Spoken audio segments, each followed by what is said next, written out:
Assalamualaikum warahmatullahi wabarakatuh. Balik lagi di channel YouTube Sudah tentunya bersama Sudah. Oke.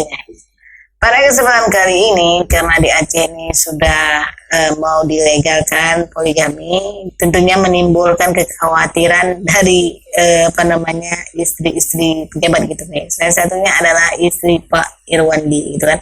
Mungkin cepat sekali beliau menanggapinya karena mungkin ini adalah yang sudah dirasakan oleh beliau karena kan seperti yang kita ketahui bahwa Pak Irwandi sudah menikah dengan Mbak Stevi Brasi gitu guys ya.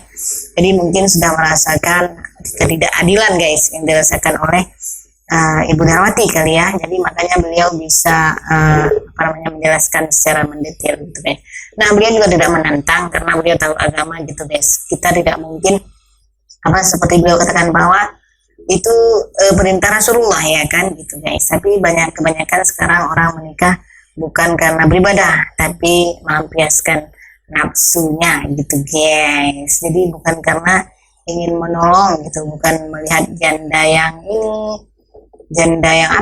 yang miskin gitu guys kan, itu kayak intinya gitu guys. Tapi kalau menurut kalian itu Mbak Stevi Brasi udah sih nggak dinikahi oleh dalam kutip sama Pak Irwandi gitu guys. Kalau menurut saya sih boleh-boleh saja, sah-sah saja kan, karena gini, karena Stevi Brasi kan misalnya intinya kan cantik gitu kayak ya guys ya. Jadi kalau nggak ada yang menjaganya kan istilahnya kalau belum menikah kan bahaya juga kan, bisa diincar-incar sama penjahat gitu guys. Jadi kalau ada Pak Irwandi kan ada yang jagain gitu guys. Jadi makanya menikah gitu, jadi sudah ada status, tidak ada yang ganggu-ganggu lagi gitu. Oke guys, kalian sudah mendengarkan saya menjelaskan bahwa yang pertama cuitan keluar itu adalah dari istri nomor 1 Aceh, yaitu Gubernur nonaktif Irwandi Yusuf untuk Ibu Darwati guys. Jadi mungkin beliau sudah merasakan dari hal poligami yang dilakukan oleh Bapak Gubernur kita ya guys ya. Jadi cukup sekian dulu video ini. Jangan lupa kalian subscribe, kalian komen, kalian like ya guys.